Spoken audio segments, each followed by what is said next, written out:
So welcome to those of you who have not had the pleasure of hearing Bill speak before. He has been a member of our St. Joseph's community for about 19 years.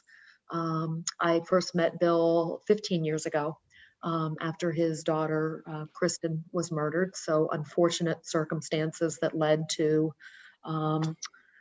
close collegial relationship and collaboration on a board, and just I'm thrilled. Bill always speaks at St. Joe's. I've lost count of how many times it's been over the years. It's too many to count. But tonight he is here to talk about when dating violence happens, about warning signs, about his new great book. Bill's talks are always powerful, so please give yourself time and space and seek support if you need it. So what I have is just like a 14 slideshow. It's pretty quick. We'll spend time talking about a number of different things so you get to know Kristin a little bit. And we'll also spend some time talking about things like the warning signs of an unhealthy relationship, which are so important to know. Because, once you have a feel for those, you have a feel for those power and controlled type of behaviors. Then when you see that around you in some way, you can say, whoa, this sounds like what we were talking about on that night in October. So let me just kind of see if I can do a few clicks here and get us to the PowerPoint, and we'll look at that. That should be full screen, I think, for a while. And then I'm hoping it won't go any more than about maybe 20 minutes. I'll try to really move through it. But for the most part, really, any questions you might have, we will do our best to answer. I kind of operate in kind of like nothing's really off the possibility of asking. I think that's helpful.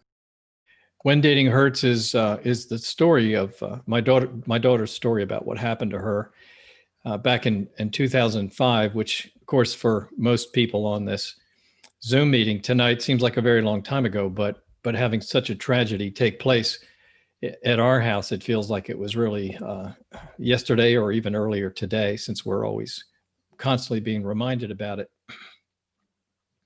Not only my daughter's story, but also my family's journey since that time. So we were feeling pretty good in May 14th of 2005 at my daughter's graduation, and it's from St. Joseph's, right there where a lot of you are.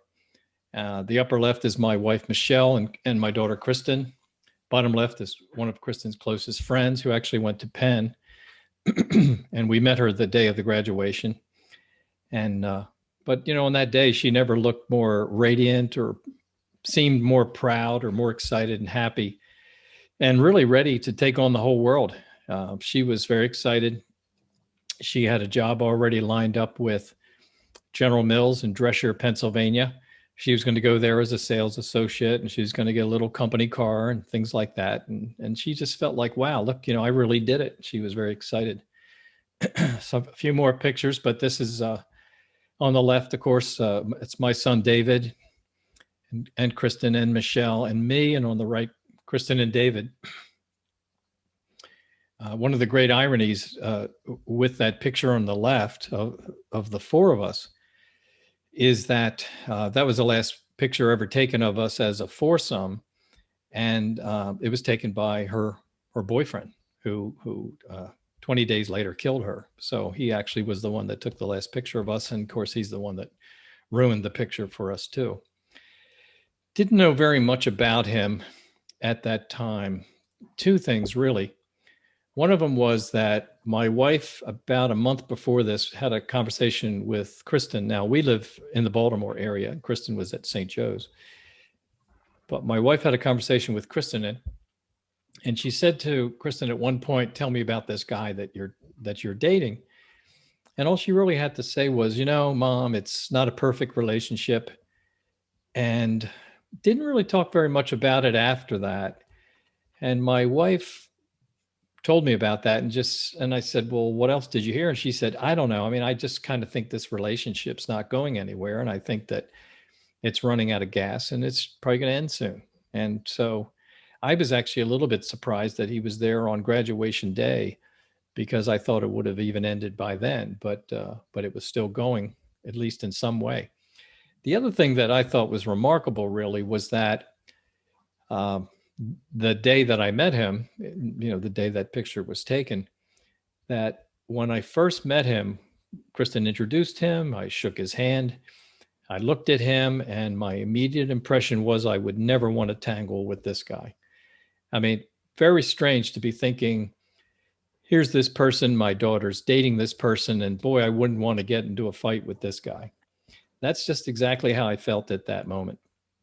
And I wouldn't say I've never had that feeling about anybody in my entire life except that one time. So that was May 14th, and here we are now.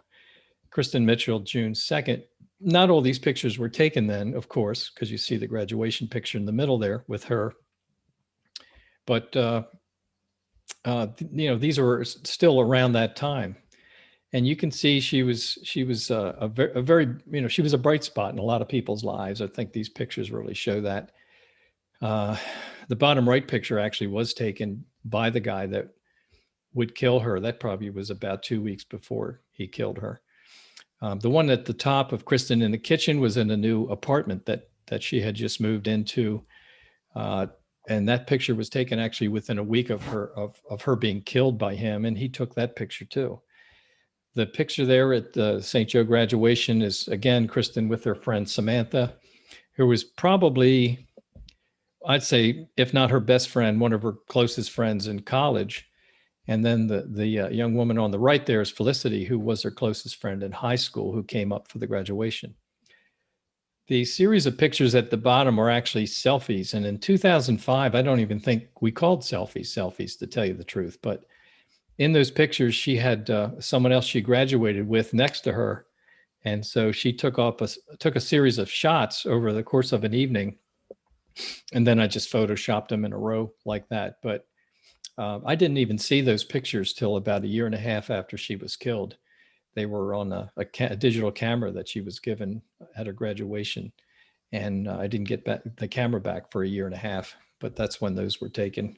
And then I showed General Mills because at the top there, because that's where she had a job. And that was a job everybody in food service, or I should say food marketing, everybody wanted to try to win that job. And she was actually the one that won it. So she was very good at what she was doing, and she should have really, taken off in life. So I mentioned June 2nd, she had everything going for her. And the guy she was dating at that time, and it was drawing to a close, besides what will happen, but it looked like it was winding down anyway. And that was a source of bother. And in the book, I used the name Nick. I don't use a last name. I just use the name Nick, not his real name, but I wasn't going to give him any publicity of any kind. But on that particular day, Kristin's last full day alive, she spent that day with a couple of St. Joe graduates. And so she had the opportunity to have lunch with them. She went to the pool with them, and she had supper with them, and then even went back to her apartment and watched a movie that evening. And she had told Nick that I need this time with my friends. One of them has won a job in New York. One has a job in Texas. They're going to be moving away soon. And so I just want this to be me and them. You've got to give us space. And so that didn't work very well for him. Even though he was told this several times, that didn't work very well.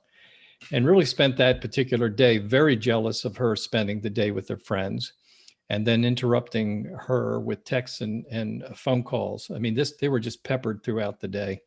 And in the meantime, obviously becoming angry and angrier. Now, what I would like to do here is just kind of pause the story for a moment and just get into what are some of the warning signs of an unhealthy relationship, because these can really save lives. I'll just go through some of the ones that people who are in the domestic violence field feel that these are the most classic warning signs. Always at the top of the list, you'll hear about power and control issues and things like that, meaning one person trying to dominate another. So a warning sign would be someone who's trying to control or dominate somebody else in a relationship, rather than it being more equal, more 50-50, more give and take.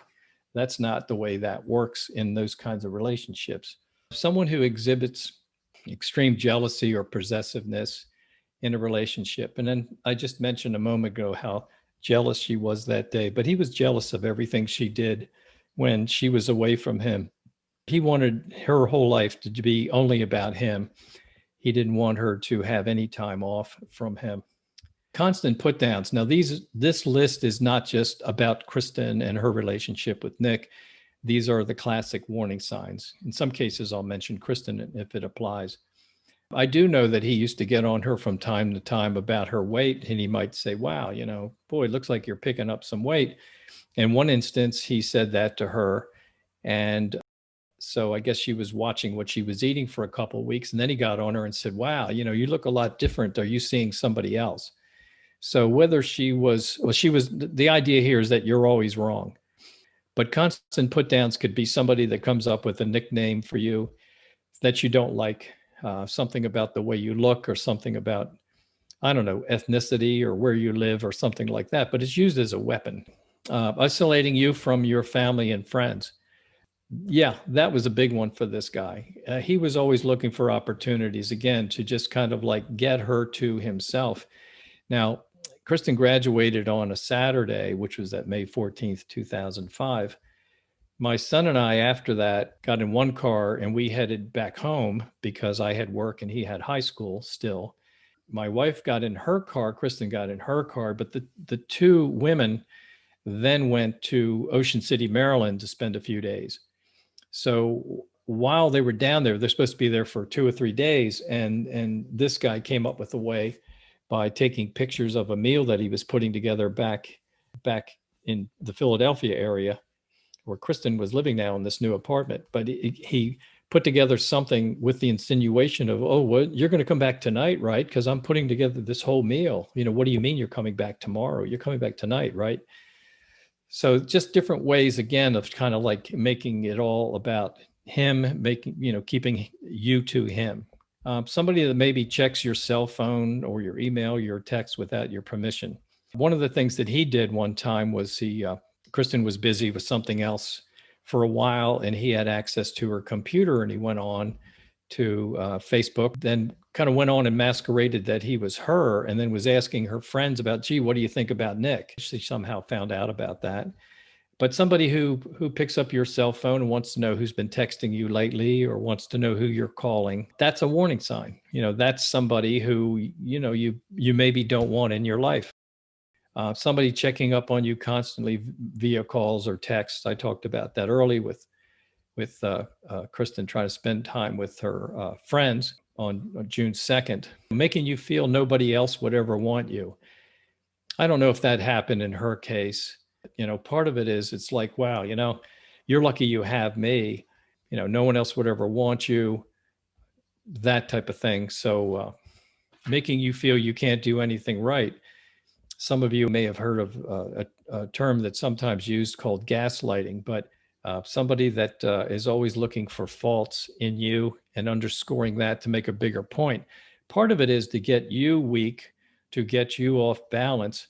So therefore, you feel a greater need for the person who's doing that because they want it to be portrayed that they're the stable one and you're not. Actually, just this morning, I was reading something, and it's interesting after all these years of paying such close attention to dating violence and domestic violence. But one that was in the paper this morning was talking about lying to somebody constantly. And I just thought, I'm actually surprised I've never seen that on any warning signs cards or any of those. But, somebody who's always given you a version of the truth. Telling you things that really aren't true to make a point or take you down a certain path and manipulate you. Of someone who's constantly telling you what to do, how to wear your hair, what clothes to wear. I've met people over the last 15 years, maybe a husband-wife situation, but the husband is the one that picks out his wife's clothes. And if she buys something on her own, he puts it down to the point where she takes it back or he tells her to take it back. And that's horrible, but it happens. I know of this. I've seen this. I've heard this. And then somebody preventing you from doing what you want to do. If you wanted to play tennis or do something else or play guitar, this person is going to find new and improved ways to make you feel bad about those things that you like to do. Or if anything, finding ways to take that away from you in some way. that Kristin didn't know the warning signs. So she was kind of in the midst of the web while he was spinning the web around her. And she didn't know the potential danger she was in. And obviously with what happened, she was in great danger. At 3 a.m. on June 3rd, he entered her apartment around 3 a.m. and he killed her. You know, he stabbed her to death. Don't have to tell you too much about that. You can imagine what a shock that was, how horrible. So the whole day passed on June 3rd, and that evening I received a call from local police. I wasn't sure this was really police, so I thought, well, I'll just meet at a grocery store. And so I stood right in front of that Gatorade container right there, and they pulled up. It was two detectives, and they gave me a parent's worst nightmare, which still exists. You know, it will never end. The following week was dizzying, but that was a funeral mass, and Kristin had 6 priests there, which is pretty remarkable. And then the actual burial, bottom right there. But anyway, it was, we went through having to call a lot of friends and family members and coworkers, and the wake, the funeral, the burial, and it all could have been prevented. But Kristin didn't know what to look for. She didn't know what was going on around her, and her friends didn't know what to look for because they would see a lot of things that bothered them. They just thought he's difficult.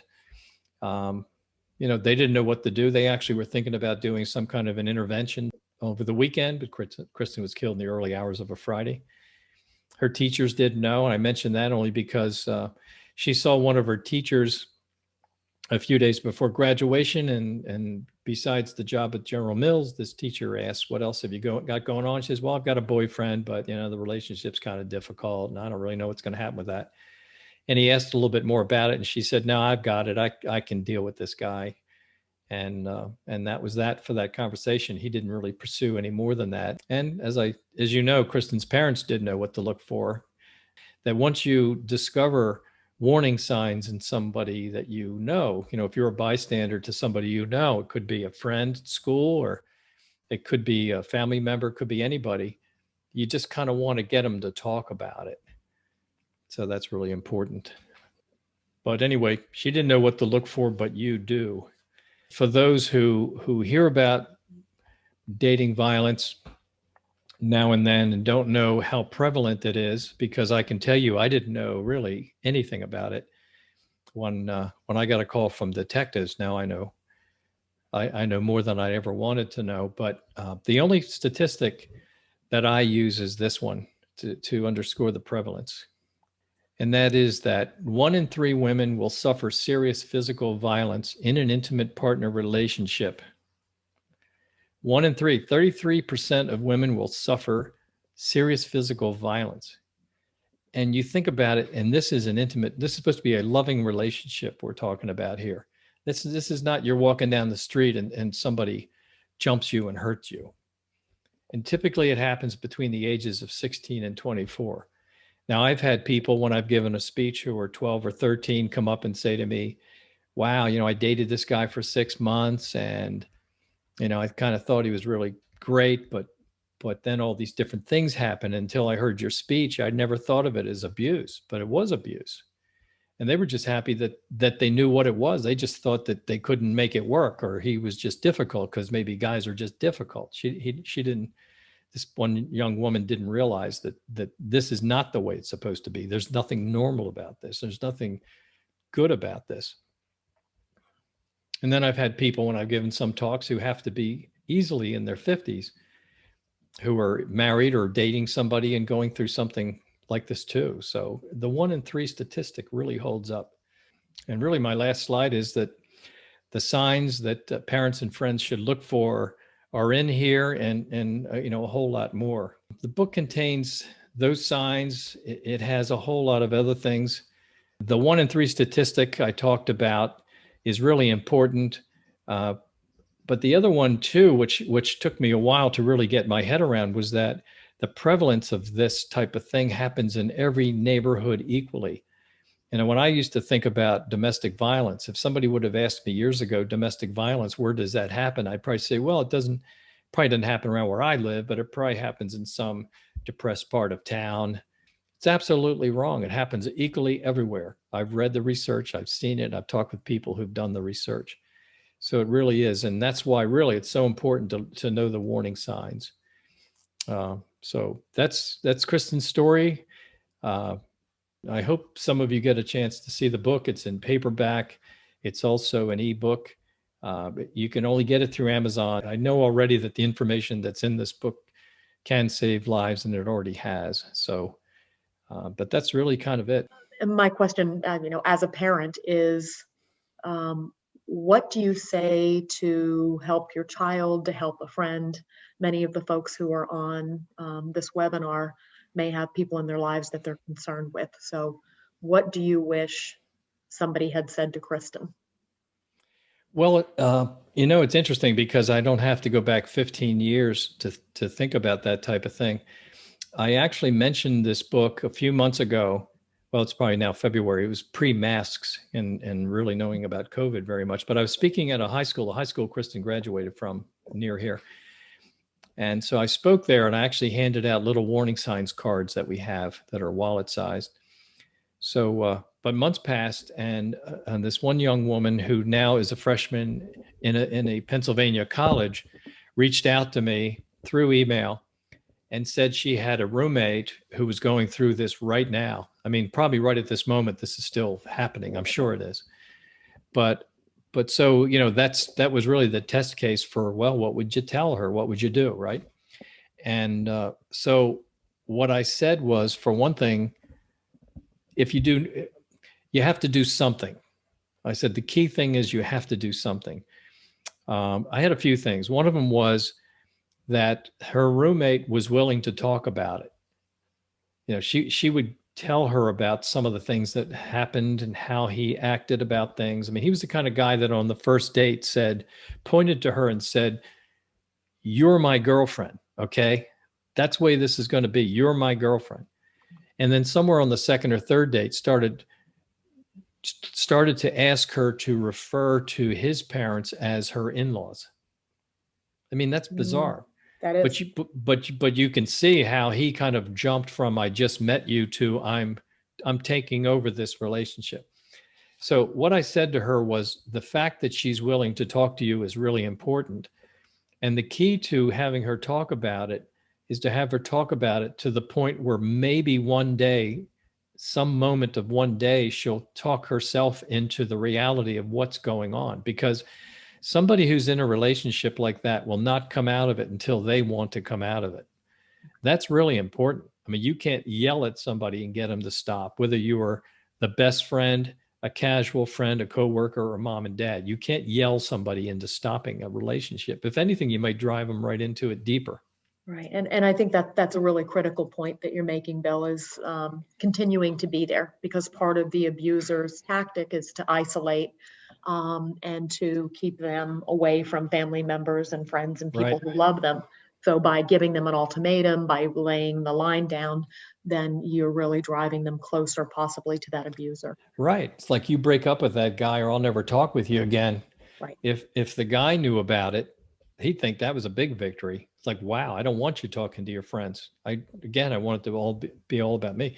Right. But so and I Bill, talk somebody has just asked, so what do you do if your friend, roommate, acquaintance that you care about doesn't see that it's a bad relationship or an unhealthy relationship? So how do you help that person to see?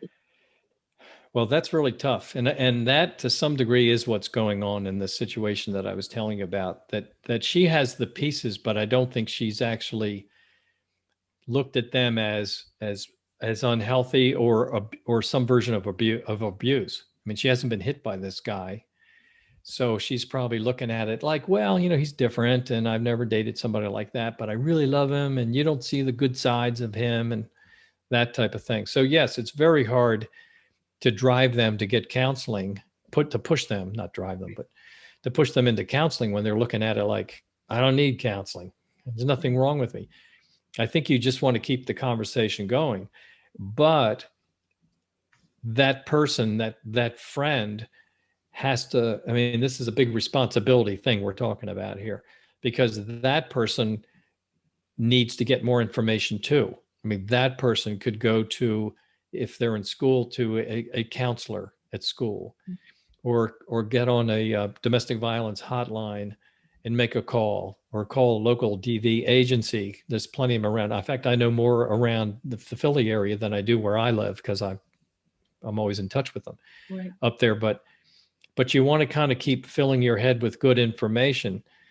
Back to the part about listening and talking to your friend, though, as much as you want to judge what's going on, you have to kind of stop yourself from jumping at judging that other person.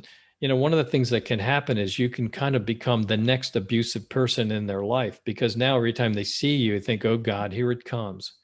She's going to be riding me about this other thing. Right. So you kind of, it's got to be very hard to listen to somebody who is in a situation, who's a friend of yours and you care so much about, who isn't budging yet about this. One of the things too is, if you can get some information, and the domestic violence agencies have it. One of the things I've done, and it's not meant to be this self-serving thing, but one of the things I've done is I've said to some people to maybe get my book, because at least it is a what I've been told. I mean, I know I wrote it, so yeah, how I feel about it, but it's a pretty compelling read for people who have read it, because when you read it, you're reading a story that starts off, where it starts off. I mean, it starts off at the end, it starts off with what happened, but it backs up at times, and it kind of shows you the full three-dimensional story of it, about Kristin and her relationships. And it does talk about my family too. But what happens is, along the way, you're learning about dating violence, so it's kind of like, it's like going to church and hearing a great homily, I think that you're getting a lot out of it, but it's carried in a way that makes it easy to keep turning the pages and going with it. It's not talking at you. It's kind of like your friend. It's like a good conversation, I think. Yeah. But putting that information in front of somebody who's abused, and putting it there gently, not like, here it is, you should read this. It's more like, look, I'm going to sit this here. And when it feels like the right time, please read some of it. And you hope all of a sudden the light comes on and they say, wow, that sounds exactly what I'm going through. Yeah. And I never realized how dangerous this could be. Yeah, and I think, Bill, to that last point, there are so many great online resources in terms of, National Coalition Against Domestic Violence. I'm not sure they exist anymore, but Love Shouldn't Hurt. There are all of these checklists that, if you answer the questions, they indicate, that this is a relationship that's unhealthy, something Yes. you're concerned about, and getting those sorts of resources, as you're saying, to educate yourself, even if you're in that caregiving position, and just waiting for that moment to have an open conversation. Yeah, I mean, I think Love Is Not Abuse still has some kind of a, for want of a better word, questionnaire, I guess you might call it, quiz or questionnaire. And you can kind of tick off, yes, I give this a 3 out of 5. I give this a 5 out of 5, in terms of, but it's kind of a potential danger meter, I guess you might call it. It is. I think it's a danger assessment. And when you see Right, it in black that's and it, white, you assessment. go, oh, this is. Yeah, it's like, wow, he does that all the time, or yes, I do feel that way. Whatever those things are. So maybe some website can, like you're hoping that person reaches the tipping point where they say, I really do need to get help. Yeah. So what's your advice for someone in an abusive relationship who sees the warning signs, wants to leave, but doesn't know how to, and is scared? Because as we know, and as Kristin found out, the most dangerous time yes, in a relationship is when you're ending it, when you're trying to get out. So that fear is legitimate. It's really important to acknowledge. Well, yes. I mean, there's no doubt about the fact that not just because of Kristin's situation, but I've heard of so many other ones that you can understand how dangerous it can be when you think of the fact that you're dealing with someone, the abuser, who has manipulated somebody for so long. I mean, if somebody's 20 years old, let's say, and is doing this to somebody else, this is probably not the first time they've manipulated or abused somebody in their life. So they may have, I don't know, they could have 7, 8, 9, 10 years of kind of working their way up to the point where they're getting to be quite polished at it, But the thing that's not in the plans is that all of a sudden they lose all control and you think you're just out of here. You're just out of this relationship. Like you get to make the call. It doesn't work like that. I get to make the call. You don't get to make the call. I know I'm dancing around this answer here, so let me get more to it. But I look at things like this where I really mean it. I think when it gets to this place, this breakup time, I think it really makes sense to speak with a hotline and talk with people in a case like that, because I've had people who have been around this type of thing. And I mean, the woman who was the prosecutor of our case threw out an example. And I know this is really hard to replicate, but it gives you some idea how she felt, because she had seen so many cases and prosecuted so many cases. But the way she put it was, I'd use somebody else's phone. I'd call this person up. I'd get it over with in a minute or less and say, I will not under any circumstances ever talk with you. Don't text me. Don't reach out to my friends. Basically, I mean, this is 110% over. But what goes with that is that you kind of want to get out of town, if at all possible. Take yourself out of circulation. Now, let me back up a little bit. One of the things that, okay, let's say we're dealing with somebody who is really, who's really a classic bad news situation here. I mean, somebody who could really explode. This has to be handled very, very carefully. And this needs planning. I mean, I've talked with people and I've said, look, you need to tell all of your friends. You need to actually put a little time into this and tell your friends, this is what he looks like. This is what he acts like. I'm going to break up with him. If you see him around, let me know. I mean, I know people who've gone to a party and the guy they broke up with found out that she was going to the party somehow, but someone alerted her he was coming. And I mean, they were at the party and then they left before he actually came in the front door. They went out the back. That sounds crazy and sounds like a movie, but it's not crazy. I mean, sometimes really you have to go to extreme measures because this person can really explode and it's not going to be good. And I think, as you're saying, the important part of doing safety planning, reaching out to a hotline, being careful about this, and I've heard you say this a million times, is don't do it face to face alone. Oh yeah. Send a text, make a phone call, be very far away, and it may seem rude and it may seem disrespectful, but that's okay, because it's your safety that's involved here, because it's a really high risk, dangerous time. Well, Kristin was a good person and she was a trusting person. And there's no way she ever thought that what was going to happen would happen. Never, ever, would she ever imagine somebody's going to attack her. And I know it's probably something when it started happening, it escalated, but she never would have seen this happen. She wouldn't see it coming. So we're here now to say these things can happen, and you have to make believe they will happen. Okay. So you say, all right, well, if it's going to get this bad, how, what am I going to do? You got to take yourself out of circulation. I mean, it's sad, but I mean, it's almost like, if you used to go, like you might have to, in some cases, change classes. I know people who were in high school who've changed classes because the guy they liked was in certain classes and they wound up in a different history and math class and things like that. Yeah, and that is certainly a resource at St. Joseph's when people reach out and are going through a situation like this, to make those accommodations. Yeah, and it's like a zero communication, zero tolerance situation. I mean, you get a different cell phone number. I mean, but that's why it takes planning.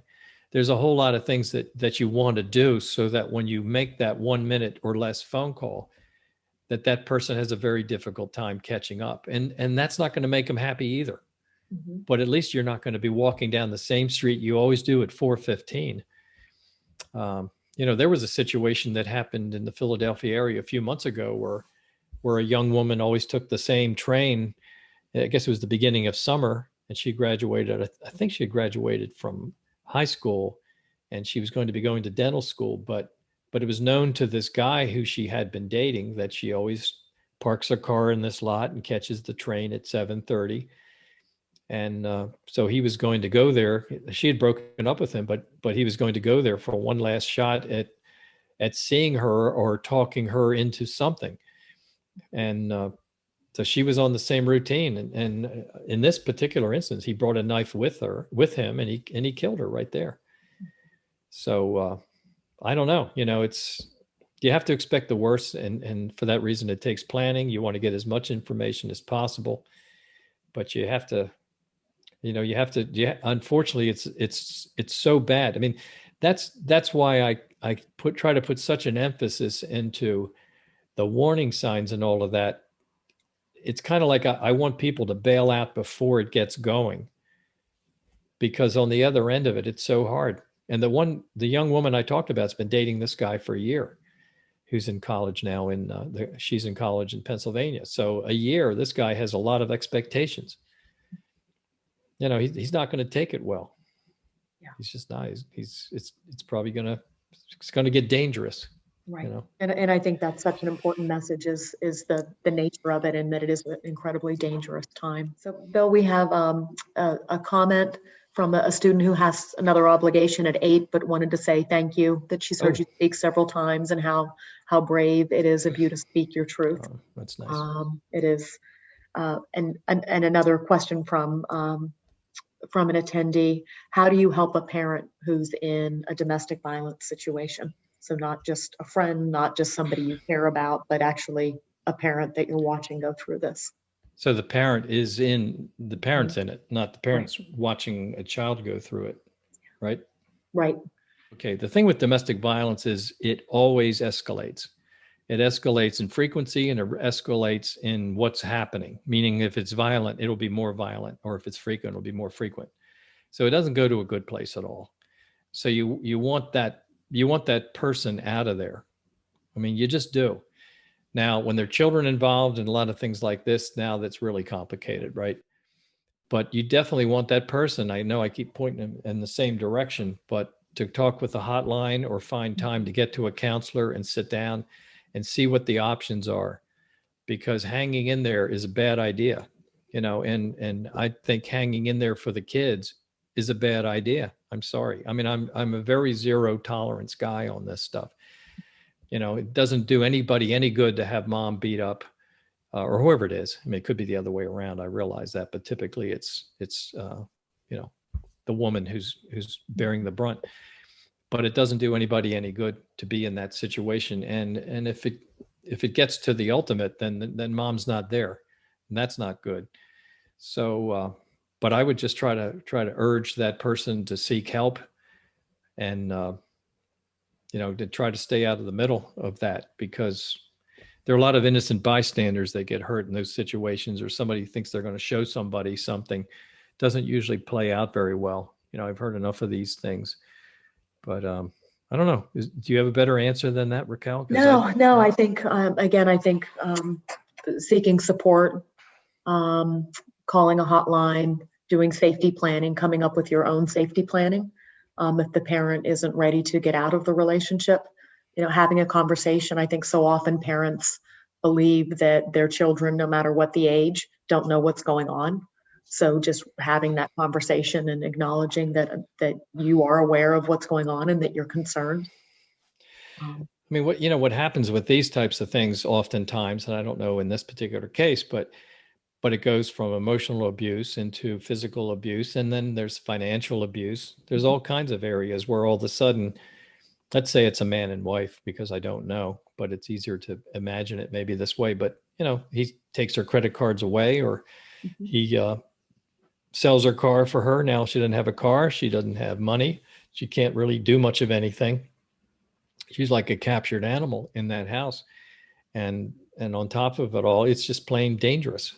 So again, it's like you can't go from having a horrible situation to solving it in one day, but you can be taking steps to learn more and more about it, and things that maybe are possible. Maybe she can live with somebody else.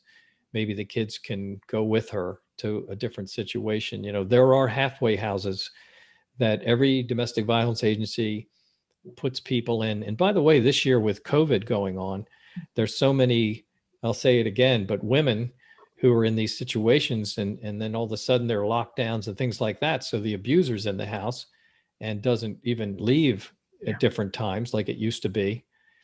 And so what happens is that when domestic violence agencies are trying to get them to a safe place, they run out of halfway houses. And so they're putting them in hotel rooms. I mean, I've talked with people, and I mean, they've had to take extreme measures but they get them out of there is the key thing. Get them away from that. Yeah.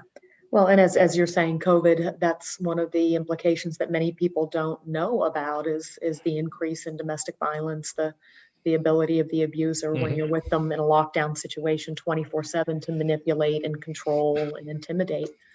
And it's something that's not receiving nearly the press that it should. Yeah, yeah. And I mean, I have access to some of that information because I keep in touch with a few people who actually run DV agencies, mostly again around Pennsylvania. But yeah, it just makes a bad situation and more of a pressure cooker. Thank you all, and again, thank you, Bill Mitchell. We can't clap, but we can do. I can do thumbs up anyway, and you're getting lots of thank yous from. You're welcome. Thank you. Thanks for staying with us tonight, Thank everybody. you all. Good night. Take good care. Okay. Good night. Thanks, Raquel.